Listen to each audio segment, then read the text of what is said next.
प्रणाम मास्टर, सभी को मेरा मधुसोनी का कोटि कोटि प्रणाम। और सबका बहुत बहुत स्वागत है light and soul meditation group के हिंदी प्लेटफॉर्म पर। आप सभी का बहुत बहुत शुक्रिया, आभार जुड़ने के लिए, अपना कीमती समय स्पेस ऊर्जा बांटने के लिए। आप सबका बहुत बहुत धन्यवाद, आभार, शुक्रिया। आइए हाथ जोड़कर सबसे पहले अपने सभी गुरुजनों को प्रणाम करेंगे और सभी दिव्य शक्तियों को, ईश्वरी शक्तियों को हम प्रणाम नमस्कार करते हुए आगे बढ़ेंगे। हमारे साथ जुड़े हुए सभी दिव्य जगत से जुड़े हुए मास्टर्स, दिव्य प्रकाश से जुड़े हुए मास्टर्स, ईश्वरी शक्ति सत्ताओं को, हमारे साथ जुड़े हुए सभी परम गुरु मंडली के मास्टर्स, सप्तऋषि मंडल मास्टर्स, सभी सिद्धों को, सभी टीचर्स, हीलर्स, मेंटर्स, मास्टर्स जो मोस्ट हाई से कनेक्टेड है, from the astral realm, spiritual realm, angelic realm, और साथ ही साथ हमारे सभी पूर्वजों को, हमारे साथ जुड़े हुए सभी हमारे गाइड्स, गार्डियंस को, प्रोटेक्टर्स को, हम सब अपना प्रणाम करते हैं। हम सब आभारी है आप सबकी नेमतों का। Sun, moon, constellations, divine feminine masculine energies, साथ ही साथ हमारे mother earth, father universe, mother nature, सभी ईश्वरी शक्ति सत्ताओं को, हमारे साथ जुड़े हुए ग्रेट ग्रैंड मास्टर पितामह ब्रह्म ऋषि पत्री जी, महाअवतार बाबा जी, समस्त किंगडम के मास्टर्स को हमारा कोटि कोटि प्रणाम। हमारे साथ हम यही मास्टर्स से विनती करते हैं कि हमने जो भी जन्म पूर्व योजना बनाकर लाई है, जो उद्देश्य लाए हैं, उनके साथ हमें अलाइन करें। हमारे जीवन से और आत्मा से जुड़ी हुई जो भी हाईएस्ट टाइमलाइन है इस इनकारनेशन के लिए या आने वाली इनकारनेशंस के लिए, उन सभी के साथ हमें अलाइन करते हुए हमारी आत्मा, हमारे जीवन को प्रगतिशील रखें। अपनी चेतना के साथ हमें भी जोड़े रखें। जो ज्ञान मेधा आपने पाई वो हमें भी मिले। हम यही विनती करते हैं कि आप उस ज्ञान मेधा हमें, हम तक पहुंचाए, हमें और बुद्धि प्रदान करें कि हम और समझ सके, हमारे भीतर करुणा, प्रेम और दया का भाव हो हमेशा, और समस्त जगत, हम पिरामिड जगत, ध्यान जगत, शाकाहार जगत, अहिंसा जगत और मैत्रेय जगत बना सके। अपने ऊपर काम करते हुए साथ ही साथ सबको जोड़ते जाए, यही हम कामना करते हैं। और निरंतर हमारा विकास, प्रगति होती रहे आपके मार्गदर्शन में, हम सत्य के मार्ग पर चल सके और सही रास्ता चुन सके, इसके लिए हम आपसे प्रार्थना करते हैं। सो बहुत बहुत धन्यवाद करते हैं मास्टर्स, आप सभी का, सभी ध्यानियों का आभार, शुक्रिया। Thank you everyone. तो मास्टर्स, बहुत बहुत शुक्रिया आप सभी का। अ, अब हम बलजीत जी से आज बात करेंगे। बलजीत कौर जी, जो अभी दिल्ली से हैं मास्टर्स, और साथ ही साथ ये इनके तीन बच्चे हैं, और आई थिंक दो ट्विंस हैं, राइट बलजीत जी? हाँ जी, और एक लड़की है। जी। सो दो लड़के एक लड़की, and she is also a house maker. And अभी हमारे साथ जुड़कर गुरु उपदेश ज्ञान सरिता के साथ, इस मंच के साथ जुड़कर इन्होंने हमें गुरु नानक जी और उनके साथ जो भी गुरुपंथी ये चला आ रहा है उसके साथ हर एक गुरु के बारे में हर बार हम सबको बताया है। तो इसी के तहत मास्टर्स आज हमको बलजीत जी हमें गुरु हर राय जी के बारे में बताएंगी। सो गुरु हरराय जी के बारे में जानने से पहले मैं बलजीत जी का बहुत बहुत स्वागत करती हूँ। Thank you so much Baljeet ji, आपका बहुत बहुत शुक्रिया, आभार किया आपने अभी तक हम सबको बहुत सारे गुरुओं के बारे में बताया। आज आई बिलीव हम छठे गुरु, सातवें सातवें और आठवें। सातवें सातवें गुरु, सातवें गुरु, छठे गुरु तक हम कर चुके हैं। सो सातवें गुरु के बारे में हम जानेंगे। सो इससे पहले कि हम और आगे बढ़े, चुनिंदा इंफॉर्मेशन जो आने वाले समय के लिए मैं देना चाहती हूँ, इसके बाद अभी कुछ समय के बाद मैं आप लोग से उतना मुखातिब नहीं हो पाऊंगी। सो नवरात्र आने वाले हैं मास्टर्स, और 30th से शुरू होगा। सो रविवार को हम लोग क्लास रखेंगे क्योंकि उसी दिन से नवरात्र शुरू हो रहे हैं। डेट है 30th, राइट? और 9 दिन पूरे रहेंगे। सो जो कुछ भी छुट्टियां अगर आपको चाहिए तो मे बी आप शनिवार को ले लें, लेकिन या फिर हम ऐसा कर सकते हैं कि हम संडे से लेकर, क्योंकि नवरात्र संडे से शुरू हो रहे हैं इस बार, राइट? सो 1 2 3 4 5 6 7, और नवरात्र का 8 9 7 तारीख को खत्म हो रहे हैं, राइट? दूसरा एक और इन्फॉर्मेशन जो मुझे लगा कि पूछ लेना चाहिए, एक रिक्वेस्ट है, ये जानना चाह रही थी मैं कि कौन कौन दुर्गा सप्तशती करता है, कौन कौन करता है, किसको उसका नॉलेज है। डेफिनेटली मैंने की हुई है, अभिमन्यु जी ने भी की हुई है। जो लोग करते हैं कृपया करके please can you reach out to me, मुझे बताएं कि आपने दुर्गा सप्तशती की है और किस तरह से की है। एक और ये बात मुझे जाननी थी। तीसरा ये कि नवरात्र में हम जैसा हर बार करते हैं वैसा ही करेंगे, लेकिन थोड़ा सा कुछ चेंज हो सकता है। हर बार हम दुर्गा जी के रूप स्वरूप के बारे में बात करते हैं और उनकी कहानी के साथ आगे बढ़ते हैं। तो इस बार भी यही हमारा भाव रहेगा, लेकिन कोशिश करेंगे कि हम सब ध्यान करें ज्यादा से ज्यादा जितना ध्यान हो सके। और अगर जो लोग करते हैं तो क्योंकि रात के 8 बजे सेशन शुरू होता है आजकल, तो how many of you can give your time, तो वो जरूर आप मुझे बताएं, ठीक है मास्टर्स। क्योंकि कुछ मैं सोच रही हूँ। तो दुर्गा सप्तशती अगर आपने पढ़ी है या श्री देवी भागवतम पढ़ी है आपने या कोई और चीज आपने पढ़ी है तो आप please do reach out to me and let me know, ठीक है। सो मास्टर्स, बस यही मुझे चंद बातें कहनी थी आपको। सो thank you so much everyone. अब हम बलजीत जी के साथ आगे बढ़ेंगे। सो बलजीत जी, ओवर टू यू। बहुत बहुत स्वागत है आपका। Thank you, Madhuchi. Thank you, Madhuchi. Thank you. Sat Shri Akal to all divine stars. सत श्री अकाल। आज हम बात करेंगे गुरु नानक देव जी के 7वें और 8वें अवतार की। 2 अवतारों की बात हम आज करेंगे। तो गुरु नानक देव जी के 7वें अवतार गुरु हर राय जी, जोत वही है, शरीर बदल गया है, जीवन जीने की जुगत बदल गई है। गुरु हर राय जी का जन्म 1630 में किरतपुर साहब में हुआ। आपकी माता जी थी निहाल जी, पिता थे गुरदित्ता जी, आपकी पत्नी थी कृष्णा जी। आपके 2 पुत्र थे, राम राय जी और हर कृष्ण जी। आपको गुरगद्दी मिली 1443 में। गुरु हर राय जी के बारे में कहा जाता है, हक परवर हकेश गुरु करता हर राय, सुल्तान हम दरवेश गुरु करता हर राय। मीन्स सच के पहरेदार हैं, सच को धारण करने वाले हैं गुरु हर राय जी। सुल्तान हैं गुरु हर राय जी, आध्यात्मिक व्यक्ति हैं गुरु हर राय जी। गुरु हर राय जी बहुत ही कोमल हृदय के थे। जब वे छोटे थे तो एक बार बाग में उनके चोले से अड़कर एक फूल टूट जाता है, तो वो अत्यंत दुखी होते हैं।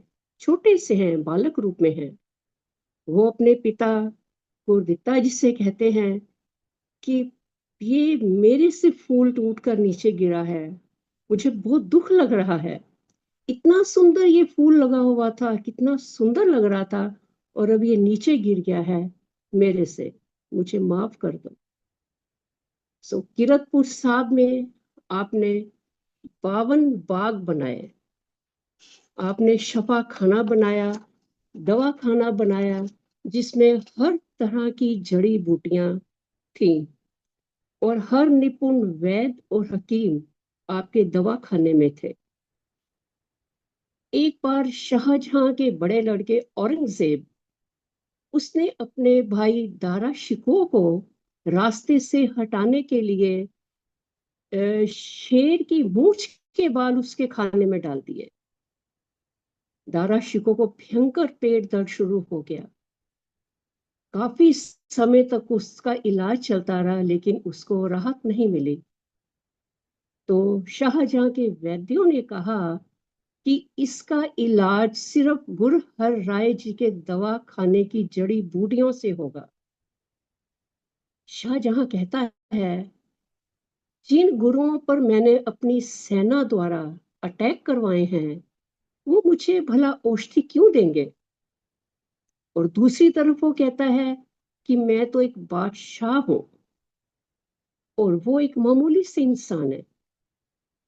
तो इस पर पीर हसन अली और शेख अबू गंगोही उसे समझाते हैं शाहजहां को कि गुरु नानक के घर में कोई भेदभाव नहीं है। उनके दवाखाने में बिना किसी भेदभाव के हर इंसान का इलाज होता है। तो पीरों की ये बात सुनकर शाहजहां एक पत्र लिखकर अपने दो सेवकों के हाथ गुरु हरराय जी के पास उन्हें भेजता है। गुरु हरराय जी जब ये पत्र पढ़ते हैं, उसी समय उसकी दवा बनवा कर शाहजहां को भेजते हैं। तो ये दवा खाकर दारा शिको बहुत जल्दी ठीक हो जाता है। तब दारा शिको हरराय जी के पास स्वयं जाता है शुक्रिया करने, नतमस्तक होने। इससे पहले भी गुरु हरराय जी ने एक बार दारा शिको की जान बचाई थी। जब शाहजहां ने दारा शिको को मुगल सम्राट घोषित किया, तो औरंगजेब और उसके भाइयों ने दारा शिकोह को रास्ते से हटाने का यत्न किया। वो उसके पीछे पड़ गए मारने के लिए। दारा शिकोह किसी तरह गुरु हरराय जी की शरण में पहुंच जाता है। तो गुरु हरराय जी उसकी मदद करते हैं और उसको बचाते हैं। ये देखकर औरंगजेब बहुत क्रोधित होता है। उसके बाद वो 3 भयंकर आक्रमण करवाता है गुरु हरराय जी पर, लेकिन गुरु हरराय जी का बाल भी बांका वो नहीं कर पाता। एक बार संगत पूछती है गुरु हरराय जी को कि सबसे सुंदर और सबसे कुरूप कौन है। गुरु हरराय जी कहते हैं, जो सबका भला मांगता है, किसी से नफरत नहीं करता, वह मिट्टी में भी खड़ा हो, उसके शरीर का रंग कैसा भी हो, वह सुंदर है। उसके मन में हर समय ठंडक है। और जो बाहर से सुंदर है, अंदर विकारों से तपा हुआ है, किसी को गिराने की कोशिश में हर समय रहता है, वह कुरूप है। उसका मन हमेशा तपिश में रहता है। इसके बाद संगत गुरु हरराय जी को पूछती है कि हम बाणी पढ़ते हैं, नित्य करते हैं, रोज पाठ करते हैं, लेकिन हमें अर्थ नहीं समझ आते। तो क्या हमें बाणी पढ़नी चाहिए? इसका कुछ फायदा है? इस पर गुरु हरराय जी कहते हैं कि जैसे कोई घी का बर्तन है, बर्तन टूट जाता है, बर्तन तो टूट गया गिरने से, लेकिन उसके अंदर जो घी की चिकनाहट है, वो तो बरकरार रहती है। ऐसे ही वाणी नित्य पाठ जरूर करना चाहिए। जब ये आपके मन के अंदर टिक जाएगी, तो जब आपका ये शरीर रूपी बर्तन चला जाएगा, टूट जाएगा, तो यही टिकी हुई वाणी रब की दरगाह में परवान होगी। अब संगत कहती है, हमें कैसे पता चलेगा कि वाणी हमारे में टिक रही है? इस पर गुरु हरराय जी कहते हैं, जब भी आप वाणी पढ़ो या सुनो, आपको आपका और मन करे कि मैं और पढूं और सुनूं, और आपको आनंद की अनुभूति हो, तो आप समझ लेना कि वाणी ने आपके अंदर टिकाव शुरू कर दिया है। वाणी के मर्यादा के बारे में गुरु हरराय जी कहते हैं, जो सिख गुरबाणी का अदब करेगा, बिन प्रयास भव सागर तरे, मीन्स के वह बिना किसी प्रयास के भव सागर से तर जाएगा। और जिन पे अदब न लगी बानी धारा, मीन्स के जिसने बानी का अदब नहीं किया, वह हमारा सिख नहीं है।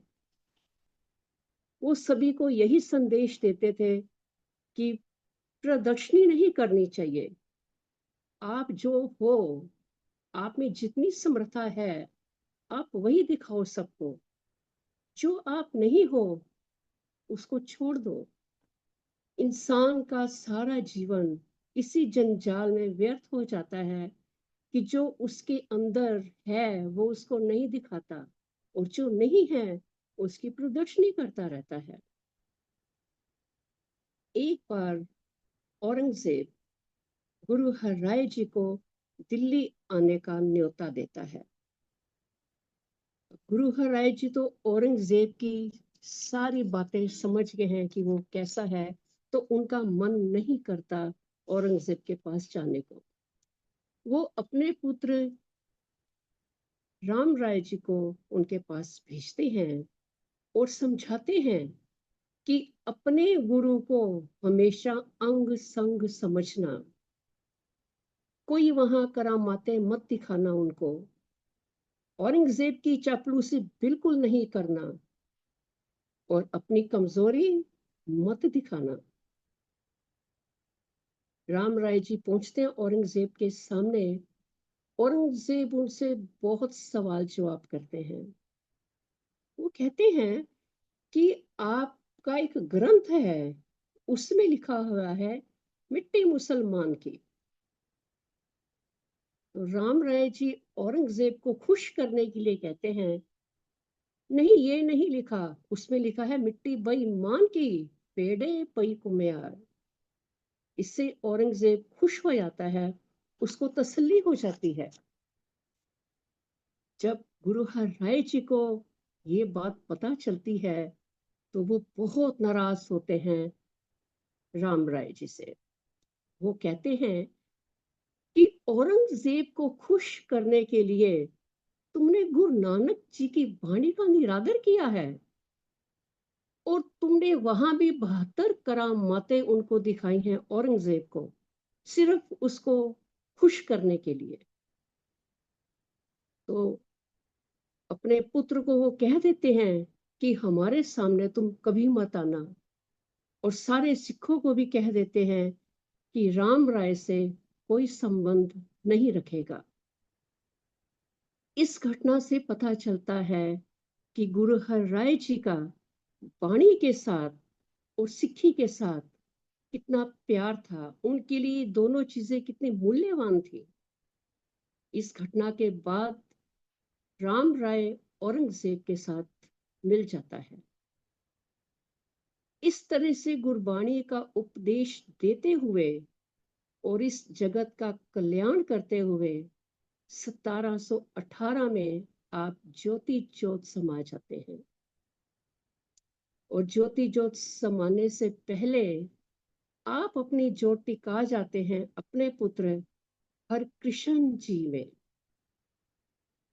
तो हमारे 8वें गुरु बनते हैं गुरु हरकृष्ण साहब जी। अब हम बात करेंगे मास्टर्स 8वें गुरु की, गुरु हरकृष्ण साहब जी की। गुरु हरकृष्ण साहब जी जिनका जन्म होता है 1713 में। आपकी माता जी का नाम था कृष्णा जी और आपके पिता थे हर राय जी। आपको गुरता गद्दी मिलती है 1718 में, और आप ज्योति ज्योत समाते हैं 1721 में।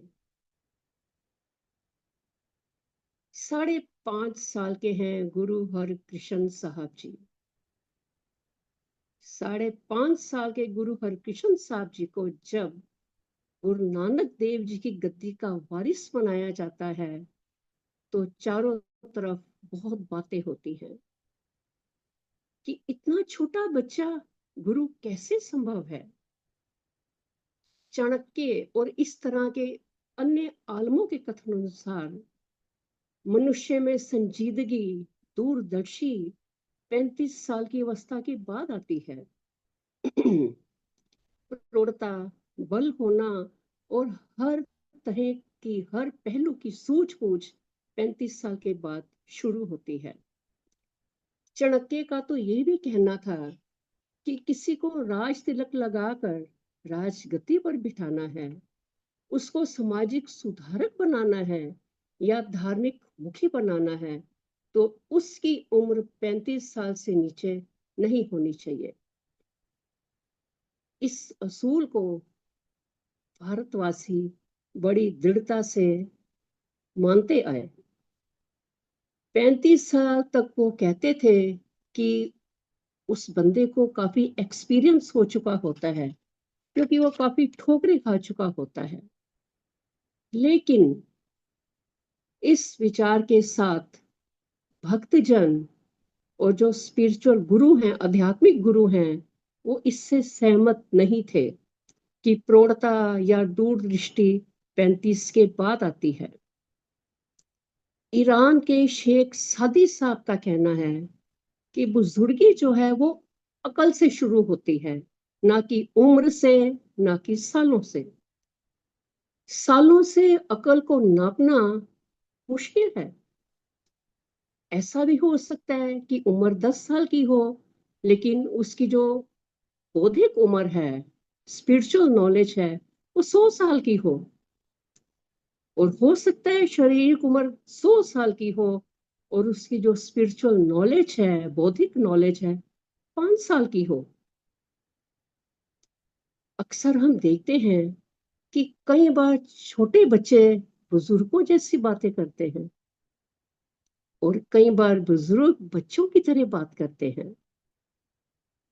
अब ये पहचान कैसे होगी कि इस बच्चे का बौद्धिक लेवल क्या है? क्योंकि शरीर की बनावट से तो हम अंदाजा लगा सकते हैं कि ये बच्चा है, जवान है या बूढ़ा है। लेकिन बौद्धिक तो तौर पर बच्चा, जवान या बूढ़ा नहीं पहचान सकते आप, क्योंकि बच्चों की रुचियां जो हैं वो खेल प्रधान होती हैं। उनको अपने खिलौने प्यारे होते हैं। कई बार बच्चा अपने खिलौनों से उब जाता है, तो अपने माता पिता को कई बार कहता है कि आप घोड़ा बनो, मैं आप पर बैठूंगा, घोड़े पर बैठूंगा। तो उसके लिए जो माता पिता हैं वो खिलौना है। जिसके लिए माता पिता खिलौना है, उसके लिए भगवान भी खिलौना है। जैसे कि कबीर जी ने भी लिखा है, माथे तिलक हाथ माला बाना, लोगन राम खिलौना जाना। तो उस बच्चे की दृष्टि में राम भी खिलौना है, तो उसका बौद्धिक विकास नहीं हुआ है। वैज्ञानिकों ने भी ये पुष्टि कर दी है कि बौद्धिक उम्र का शारीरिक उम्र से कोई तालमेल नहीं है। आप अच्छा भोजन खाकर रिष्ट पुष्ट बन सकते हैं। ऐसे ही धार्मिक ग्रंथों का पाठ पठन करके अच्छा ज्ञान लेकर आप आध्यात्मिक बल भी बढ़ा सकते हैं। अब हमारे तीसरे अवतार थे अमरदास जी मास्टर्स, अगर आपको याद होगा। गुरु अमरदास जी की उम्र थी जब वे गुरगद्दी पर बैठे थे 84 साल। 84 ईयर्स की उम्र थी उनकी जब वो गद्दी पर बैठे थे। इट मीन्स कि वो बुजुर्गी में भी बड़े थे और बौद्धिक विकास में भी बड़े थे। और गुरु गुरु हरकृष्ण जी की उम्र है 5.5 साल। और 7.5 साल की उम्र में आप इस संसार से रुखसत हो जाते हैं, लेकिन एक अमिट छाप छोड़ जाते हैं कि उम्र का कोई लिहाज नहीं है, उम्र का कोई तकाजा नहीं है। आध्यात्मिक का तकाजा है, आध्यात्मिक उन्नति ही सब कुछ है। संसार के इतिहास में पढ़े तो पता चलता है कि कुछ बच्चों ने बुजुर्गों जैसी बात की है और कुछ बुजुर्गों ने बच्चों जैसी बात की है। संसार के इतिहास में बच्चे ब्रह्म ज्ञानी हुए हैं, बच्चे भक्त हुए हैं, बच्चे शहीद हुए हैं। लेकिन जो कमी रह गई थी वो गुरु हरकृष्ण साहब जी ने पूरी कर दी कि बच्चे गुरु भी हो सकते हैं। ध्रुव और प्रहलाद, आप सबको पता है, 5-6 साल की अवस्था है उनकी, ब्रह्म ज्ञानी हुए हैं। हमारे साहिब श्री गुरु ग्रंथ साहब में भी एक लाइन लिखी है जिसमें कि पूछा गया है कि नाम कैसे जपना चाहिए।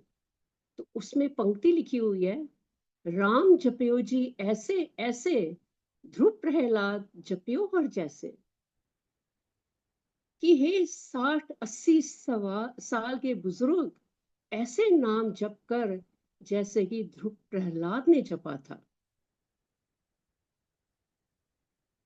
हरनाकश, जिसकी 80 साल की उम्र है, हरनाकश अपने 5 साल के बालक प्रहलाद को कहता है, बच्चे, जब हरनाकश, थल हरनाकश, जल हरनाकश। 5 साल का प्रहलाद कहता है, पिताजी, आप तो बच्चों जैसी बातें कर रहे हैं। आप बोलिए, जप राम, थल राम, जल राम। तो देखिए, 5 साल का बच्चा बूढ़ों जैसी बात कर रहा है, और 80 साल का बूढ़ा हरनाकश बच्चों जैसी बात कर रहा है।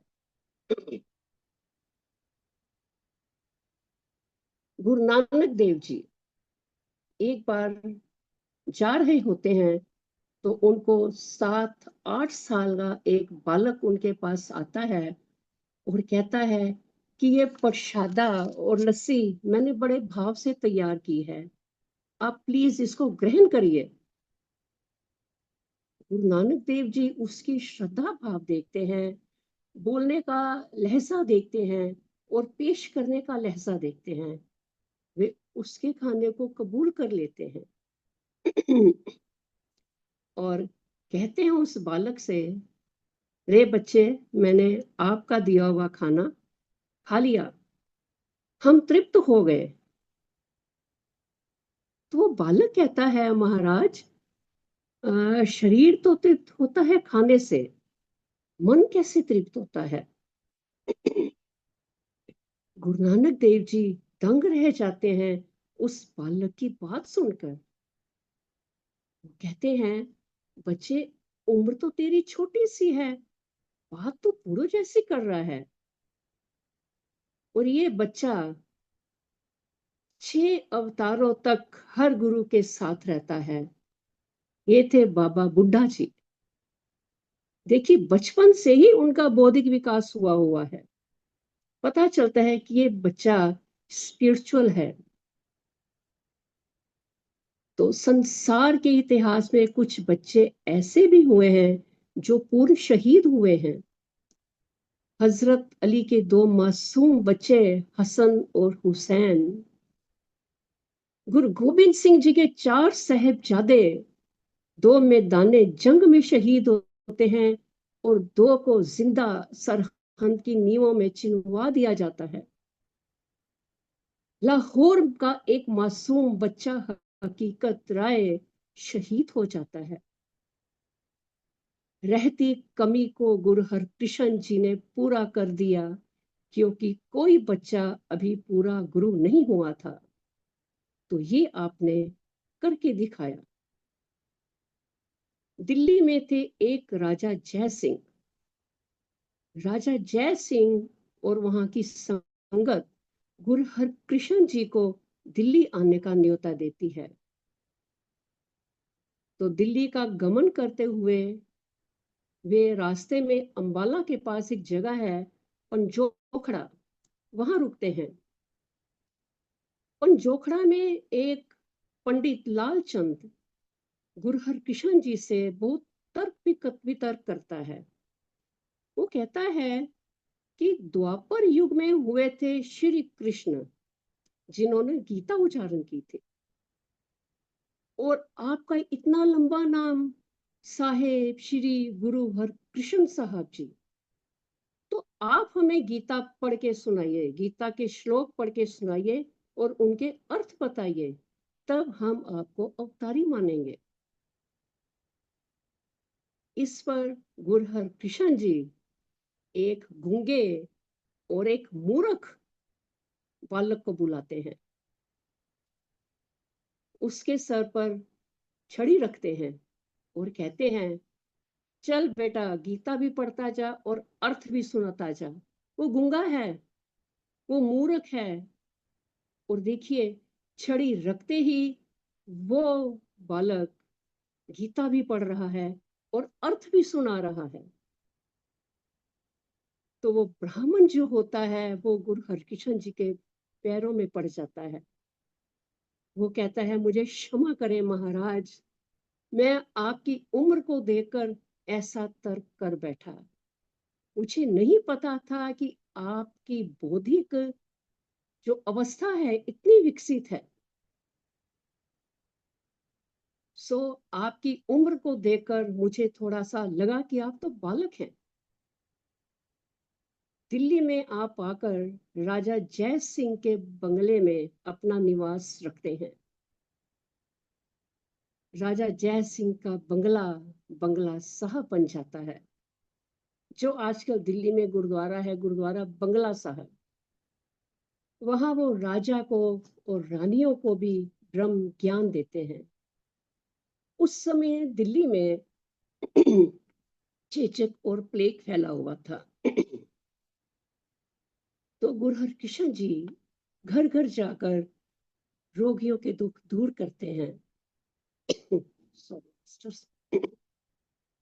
दुखियों को चैन मिलता है आपके दर्शन करके।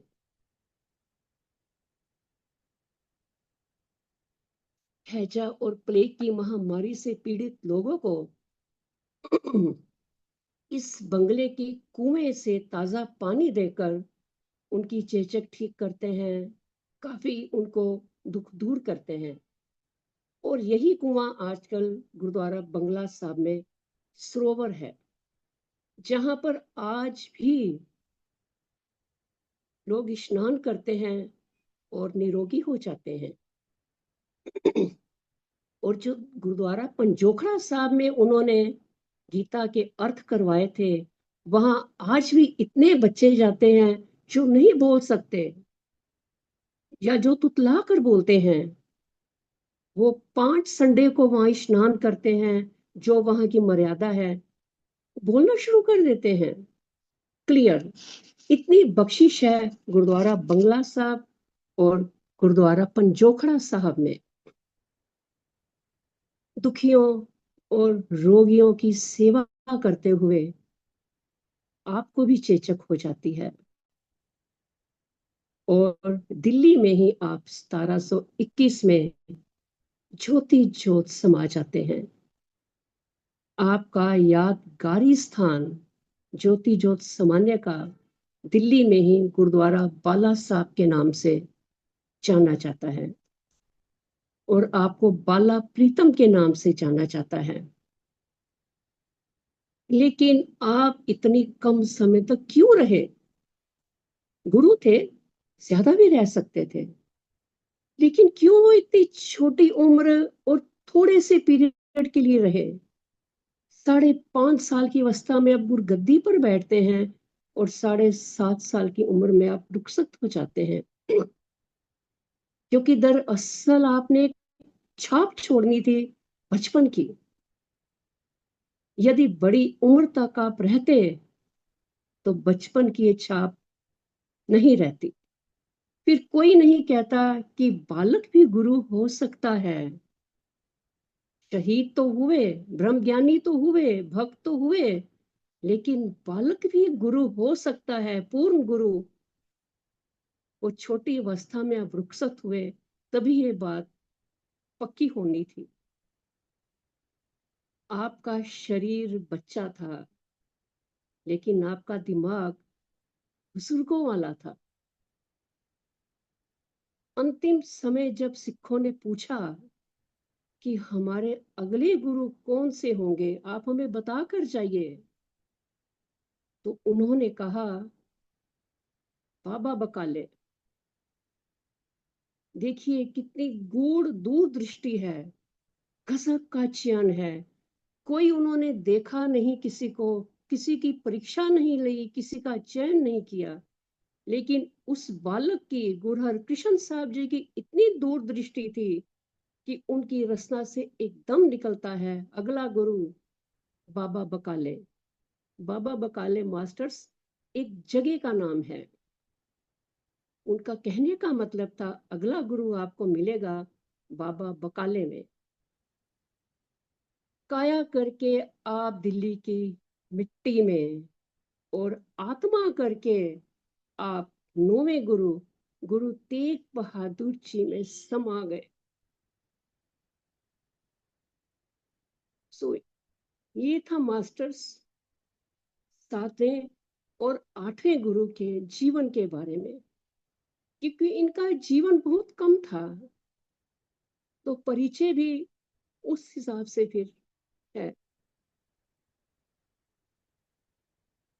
Thank you masters, thank you, thank you, thank you. अगली बार हम बात करेंगे 9वें गुरु गुरु तेग बहादुर जी की। थैंक यू मेरे पिता गुरु नानक देव जी का, जिन्होंने मुझे शब्द दिए। थैंक यू मधु जी का, जिन्होंने मुझे बोलने का मौका दिया। थैंक यू सारी संगत का, जिन्होंने सुना। Thank you. Thank you so much Baljeet ji, बहुत ही सुंदर आपने बताया, और बहुत ही सुंदर। मतलब मैं आंखें खोल नहीं पाई, आप समझ रहे हैं। इतनी एनर्जी लग रही थी मुझे कि मेरे को आंख बंद करके ही बैठना पड़ा, और मैं शांति से बैठी, और बहुत शांति मिली मुझे। आप बोलती रही, ऐसा लगा बस मैं आपको सुनती रहूं, आप चुप चुप ना हो, ऐसा लग रहा था literally. Thank you so much Baljeet ji. Thank गुरु की कृपा है, आप इतना बोल रहे हैं, हम सबको बता रहे हैं, ये बिना गुरु की कृपा के हो ही नहीं सकता। और हम सब इतने ब्लेसेड हैं कि हम, मतलब हमारे प्रति कृपा है कि हम सब सुन पा रहे हैं, उसके लिए बहुत बहुत शुक्रिया। तो आज 7वें और 8वें गुरुओं के बारे में हमने जाना मास्टर्स। अगली बार हम गुरु तेग बहादुर जी के बारे में जानेंगे। So thank you so much Baljeet aunty. किसी का कोई मैंने एक प्रश्न या वीडियो कोई? भी डाली थी मधु जी, पंजोखड़ा साहब गुरुद्वारे की हाँ आज। हाँ हाँ, मैंने देखा था, हाँ मैंने जी। देखा और कुछ बीच में आ गया, बट मैंने देखा और मैंने सोचा शायद आज कुछ बताने वाली है, तो मैं सुन रही थी हाँ। कि गुरु पंजोखड़ा जी, ये कहाँ पर है बलजीत जी? ये अंबाला में है। अम्बाला में है? कालका हाँ हाँ। अंबाला में है मेन पंजोखड़ा साहब गुरुद्वारा, जिनके और बच्चे अम्बाला जैसे कहाँ से यही पड़ता, चंडीगढ़ के पास है? कालका अंबाला, मेन अंबाला में ही है। तो ये किधर पड़ता, मतलब जैसे क्योंकि आप मैं भी दिल्ली से जाते हैं तो आप कैसे जाएंगे, किधर की तरफ, चंडीगढ़ दिल्ली की से, तरफ जाएंगे? हाँ। नहीं नहीं चंडीगढ़ तो नहीं आता मेरे ख्याल से, रास्ते में चल- चंडीगढ़ तो नहीं आता शायद। पंजाब, पंजाब की तरफ नहीं, जाना पड़ेगा। इतना पता है 4 घंटे लगते हैं, इतना पता है मुझे, रास्ते नहीं पता। ओके, 4 घंटे लगते हैं, बाय कार लगते हैं कि कैसे लगते हैं? बाई कार, बाई अच्छा रोड, हाँ जी। अच्छा। तो बहुत बख्शिश है उस जगह पर। और गुरुद्वारा बंगला साहब के बारे में दिल्ली वासी तो सभी जानते होंगे, वहां तो इतनी बख्शिश है, हमने खुद देखा है। Thank you so much Baljeet aunty, thank you. मैं तृप्ता जी का हैंड रेज लेती हूँ। Tripta ji. Thank you, thank you, thank you very नमस्कार मच तृप्ता मधु जी। जी। इतने अच्छे अच्छे वक्ता लेके आते हो आप ढूंढ के। Thank you Baljeet ji. Hello. हाँ जी, हाँ आप हाँ, सुन सुन रहे हैं, हम सकते हैं आपको भी मुझे? सुन रहे हैं, और आपका भी धन्यवाद। हेलो। उस लिस्ट में आप भी आती हैं। हाँ। Thank you Tripta ji, thank you thank very you. Much. ये अंबाला दिल्ली से जब हम पंजाब को जाते हैं तो हाँ दिल्ली से जी, 2-3 घंटे, हाँ 4 घंटे का रास्ता ट्रेन से है। हाँ जी, दिल्ली से बहुत नजदीक है। जी जी। बहुत शायद अच्छी। मेरा नेटवर्क अच्छा नहीं है ज्यादा, इसलिए मैं ज्यादा बोल नहीं सकती हूँ, बट गुरुओं की इतनी कहानियां हैं कि पूछिए मत। और इतनी कुर्बानियां दी है इन्होंने, एक जीवन दे दिया मानवता को। उस टाइम पे इतना गदर मचा हुआ था जब ये गुरु नानक देव जी से लेके सारे 10 गुरु हमारे हुए। उस टाइम पे इतनी हालत खराब थी, मानवता को कोई जानता ही नहीं था। पर ये आए, इन्होंने नई ज्योति जलाई, आके सारी मानवता को एक धागे में पिरोया और सबको रास्ता दिखाया। और हमारे पंजाब में ये एक वो था, प्रथा थी कि हमारे घर का फैमिली में कोई भी चाहे है, अ, हमारी फैमिली में भी जो सबसे बड़ा बेटा होता था उसको दाढ़ी केस रख के सिख बनाते थे।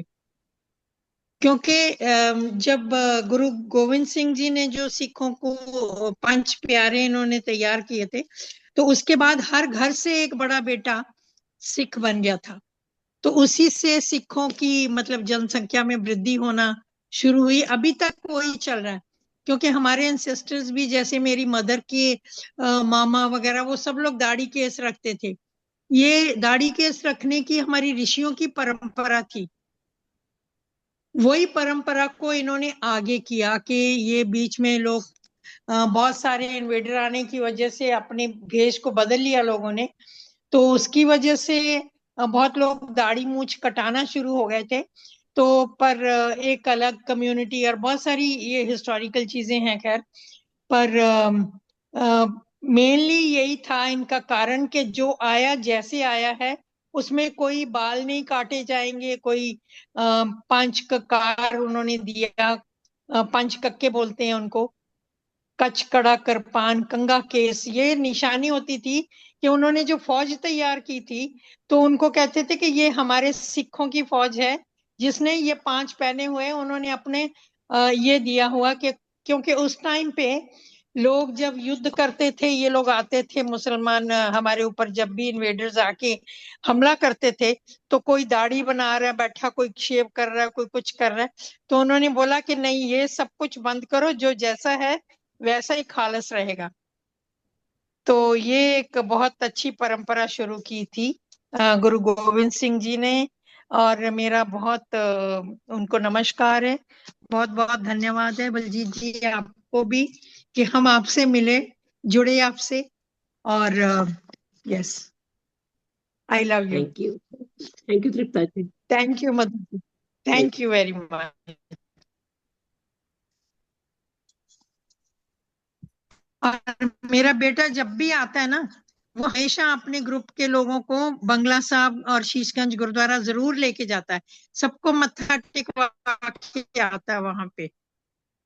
तो आज भी मैं देख रही थी कि उसने पटका रखा हुआ है वहां पे, ये वाइट ब्लू कलर का यहाँ पे बना हुआ है जो खंडे का निशान।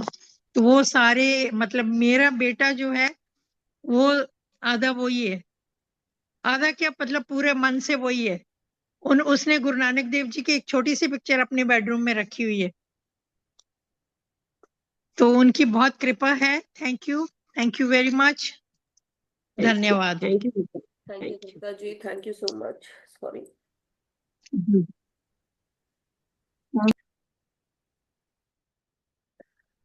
सॉरी मास्टर्स, मेरी आंखें भर आई क्योंकि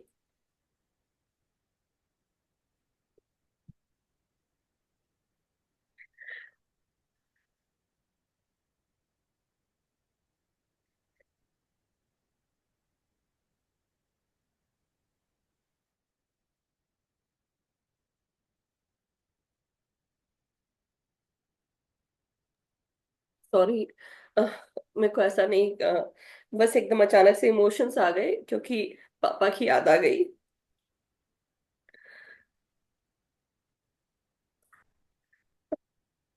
वो हमेशा कड़ा पहना करते थे, तो उनका कड़ा आज भी रखा हुआ है, वो हमेशा लेफ्ट हैंड में डाले रखते थे। और तो आज ऐसा लगा कि बस उनका कड़ा हाथ में पहन लेना चाहिए मुझे। Naveen ji please continue.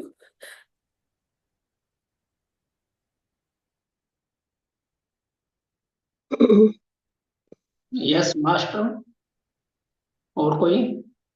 Thank you तृप्ता जी।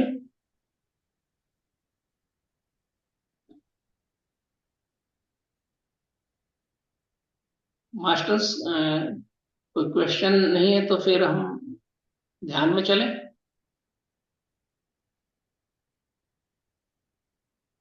ठीक है बलजीत जी, आप शुरू 9:30 करिए। तक करना है नवीन जी? 9:30 तक?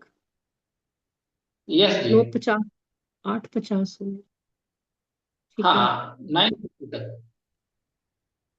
Sorry sorry masters, I could not control my self क्योंकि इतने इमोशन भर के आ रहे थे कि मैं नहीं बोल पाई। But thank you so much Baljeet aunty, and thank you तृप्ता जी, आपने मुझे उस मेमोरी लेन में डाल दिया जहां पर मैं बचपन से पापा से पूछा करती थी, पापा आप ये कड़ा क्यों पहनते हैं?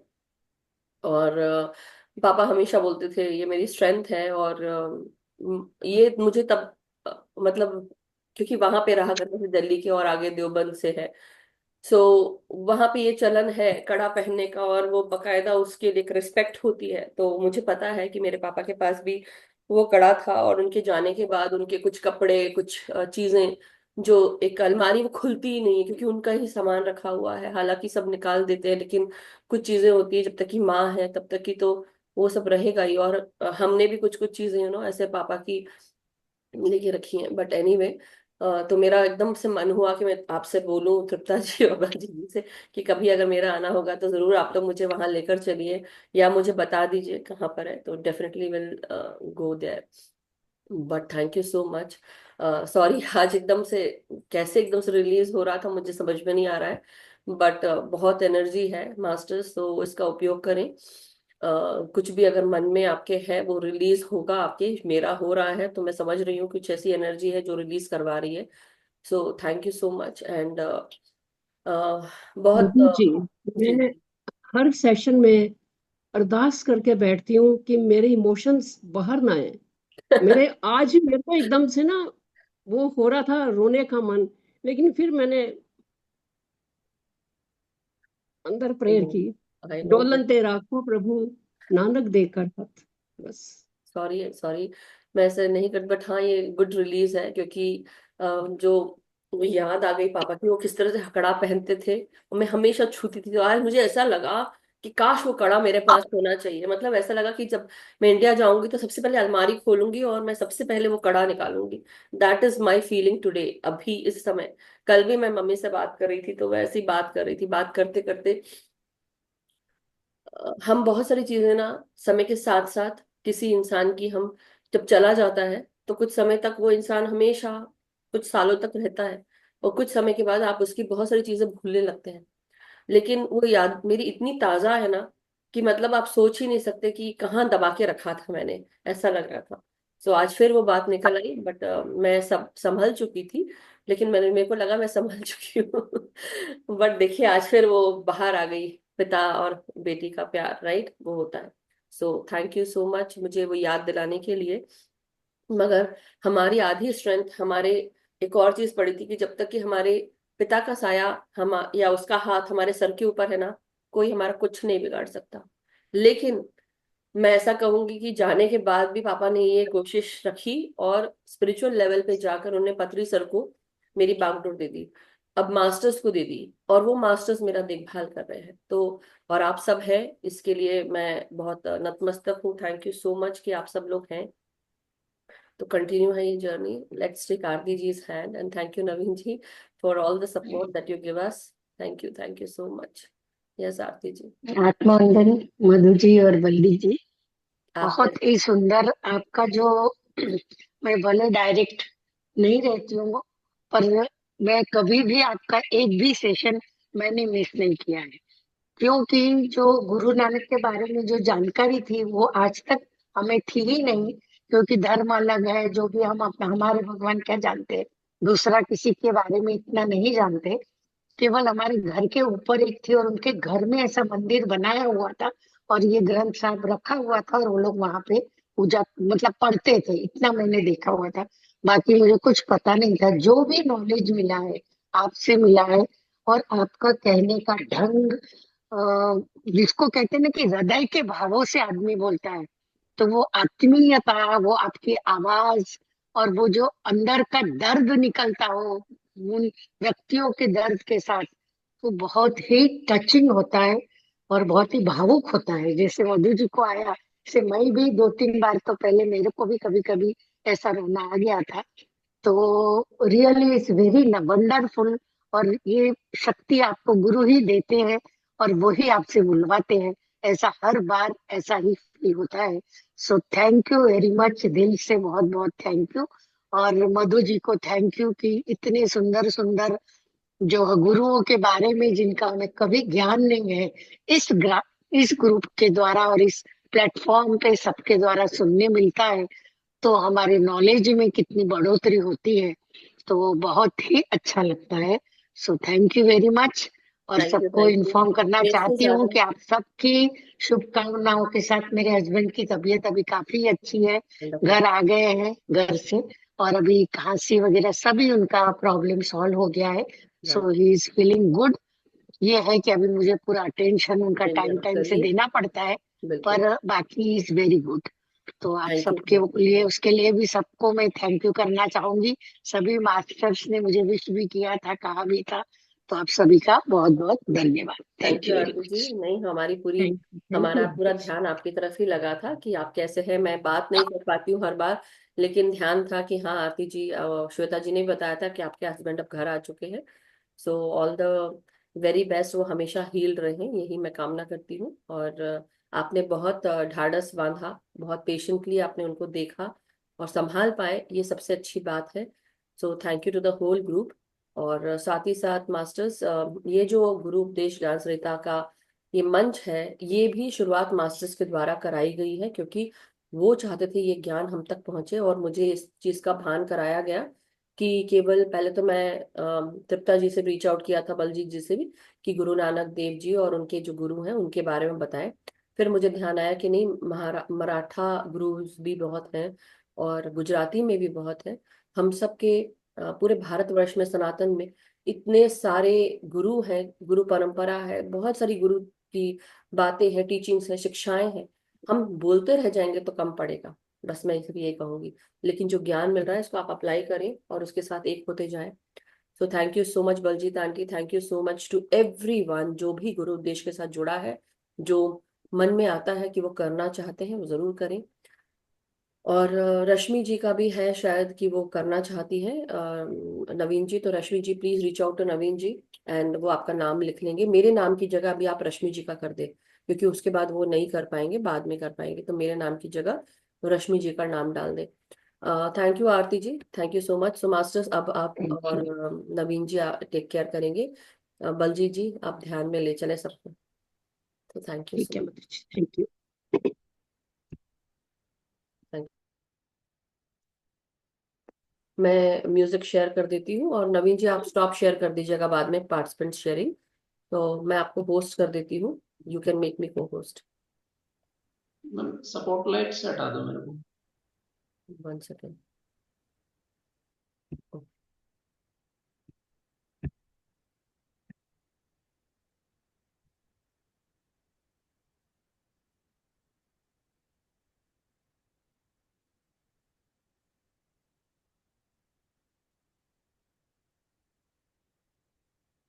तो चलिए मास्टर्स, ज्ञान की यात्रा तो हमने कर ली। अब हम चलेंगे ध्यान की यात्रा में। ज्ञान की यात्रा बाहर की है और ध्यान की यात्रा अंदर की है। सब एक कंफर्टेबल पोजीशन में बैठ जाइए।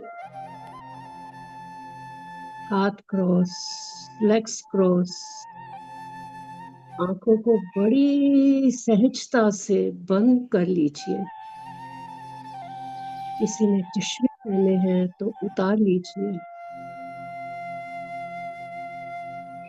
अंदर की यात्रा,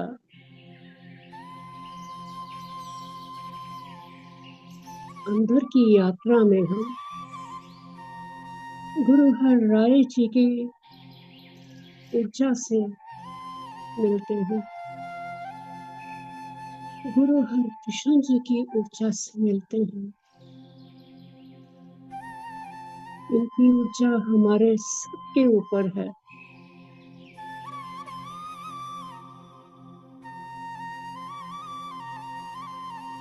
मास्टर्स, 2-3 बार लंबा सांस लीजिए। रुकिए, जितने सेकंड्स आप रुक सकते हैं होल्ड रखिए सांस को,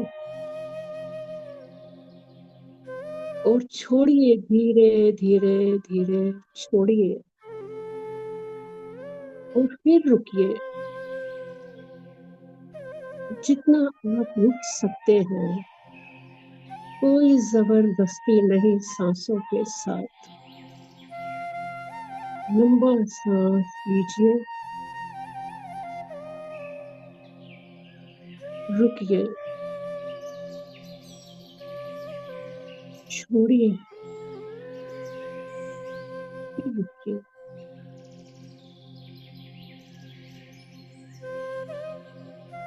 ऐसा 2-3 बार कीजिए।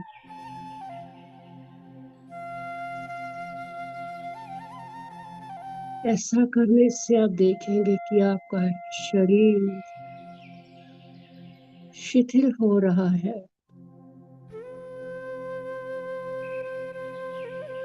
To to head and head to toe।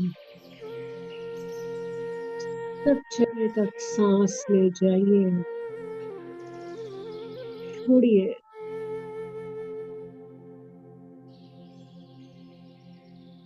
आपका शरीर वाइब्रेट होना शुरू हो रहा है। कोई मंत्र आप नहीं, कोई विचार नहीं, और सिर्फ आती हुई सांस, जाती हुई सांस, बस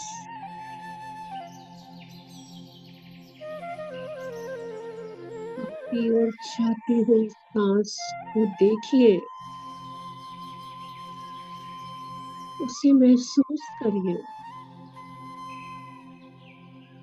और उसे सुनिए।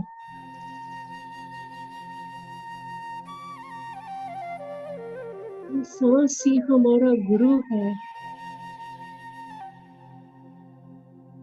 इसी गुरु ने हमें अंदर की यात्रा करानी है।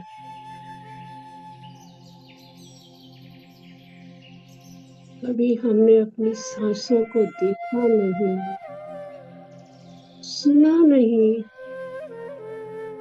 यहाँ तक महसूस नहीं किया। तो आज जब हमें ज्ञान हो रहा है सांसों का, सारा ध्यान अपनी सांसों पर। सांस आ रही है, इसके साथ ही पॉजिटिविटी आ रही है, ब्रह्मांड की ऊर्जा आ रही है। सांस बाहर जा रही है, साथ ही नेगेटिविटी बाहर जा रही है। रोग, लो वाइब्रेशंस बाहर जा रही है। सारा ध्यान अपनी आती और जाती हुई सांसों पर, और इस सुंदर से म्यूजिक के साथ आप अंदर की यात्रा करिए मास्टर्स। बहुत ऊर्जा है आज। डीप डीप डीप जाते जाइए मास्टर्स। आनंद ही आनंद है, आनंद ही आनंद है।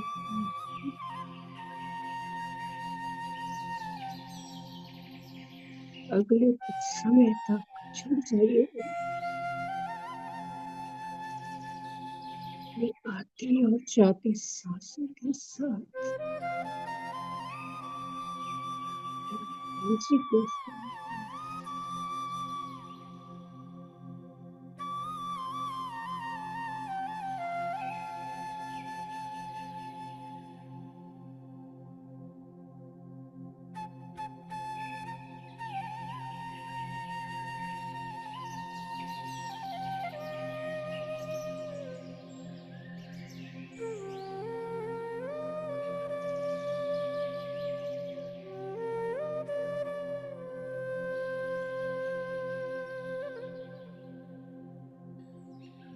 अगर आपको विचार तंग कर रहे हैं, विचार आते जा रहे हैं, तो फिर से लंबा सांस लीजिए और वैसे ही छोड़िए। आपके विचार रुक जाएंगे।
मास्टर्स।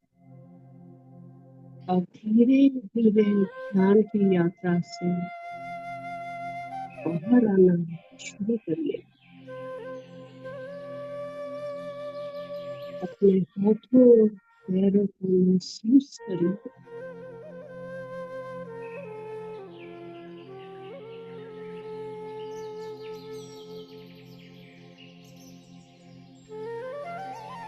धीरे धीरे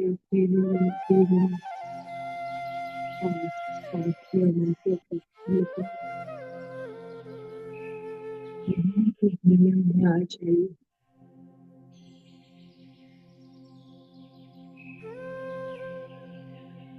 अपने space masters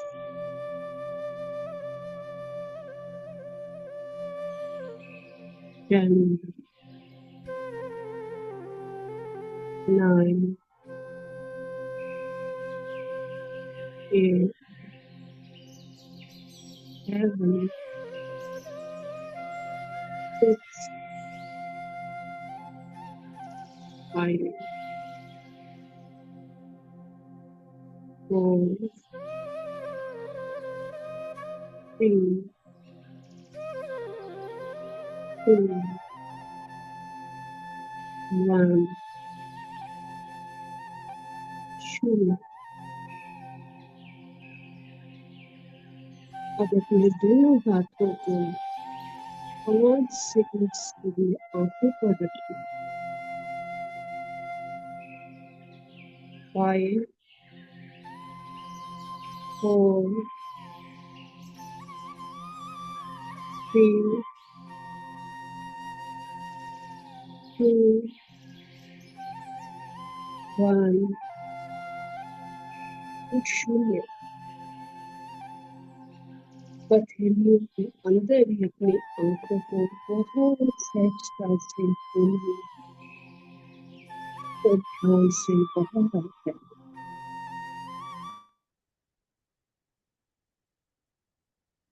Thank you, thank you, thank you, masters.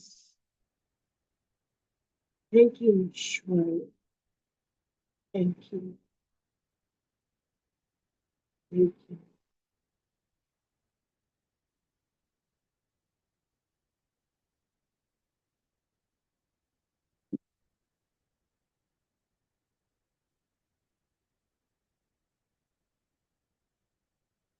The masters का बहुत बहुत thank you, बहुत बहुत thank you.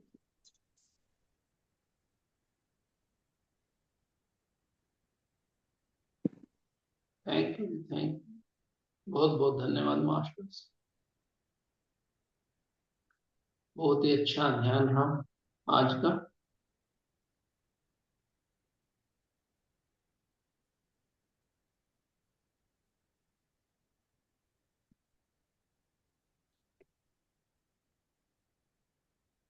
Yes, it's an honour day.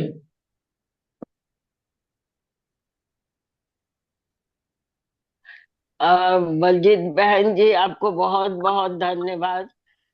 मैं तो हमेशा बोलती हूँ कि मैं आपका एक भी सेशन मिस नहीं करती, मुझे बहुत अच्छा लगता है। Thank you, Krishna. लेकिन बाद में ध्यान में आपने क्या करा है मुझे पता नहीं, मैं तो पता नहीं कहाँ रहती हूँ, तो वो नहीं पता है मुझे, लेकिन सुना मैंने पूरा। आपका बोलना ही मुझे बहुत अच्छा लगता है। Thank you, कृष्णा दीदी, thank you. आज बहुत ऊर्जा थी, हमेशा ही होती है ऊर्जा तो, जो गुरुओं की हाँ, ऊर्जा हमेशा ही होती होती है। है, हाँ, वो तो है।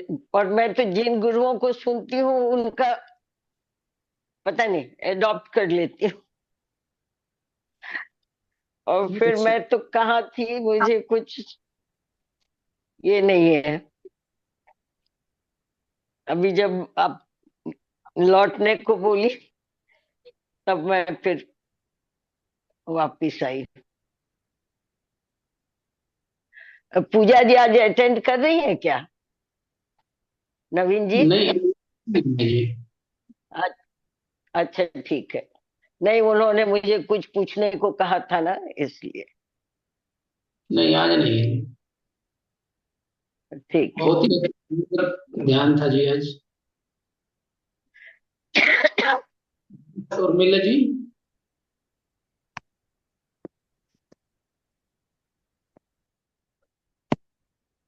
उर्मिला जी, आपने हैंड रेज किया था, एक बार फिर से करिए।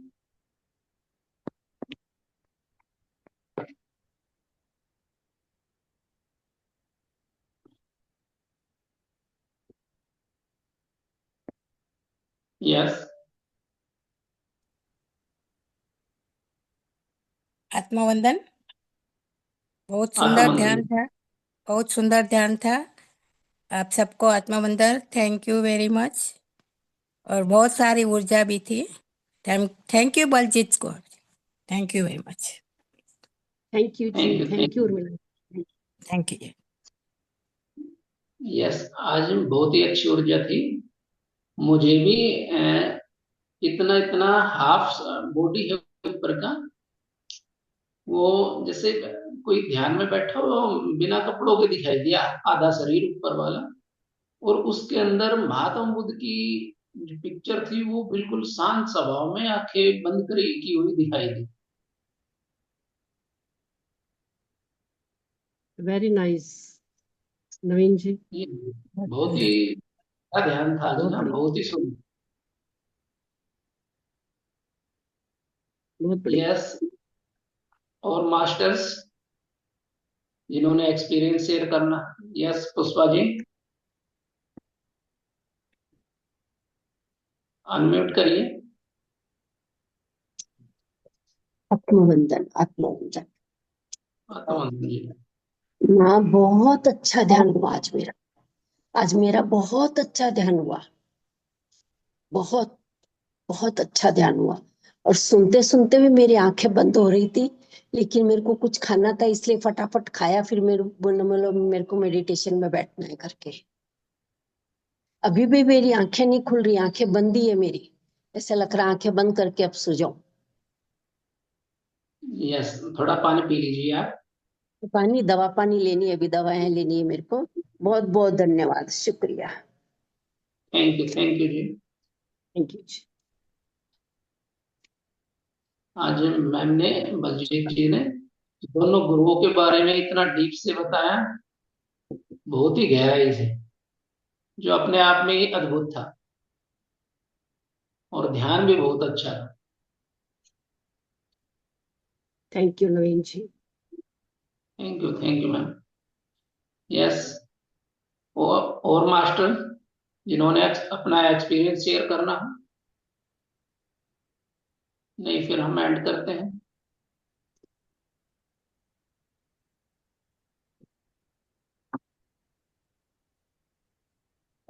ठीक है मास्टर, फिर मिलते हैं कल नए ध्यान ज्ञान के साथ इसी टाइम पर। थैंक यू बलजीत जी। इस थैंक यू। ब्रह्मांड में रहने वाले सभी जीवों का मंगल हो, सबका कल्याण, सभी स्वस्थ रहें। हम सब प्रेम प्रकाश ध्यान ज्ञान के साथ आगे बढ़ते रहें, सभी को अध्यात्म से जोड़ते रहें। Thank you, thank you.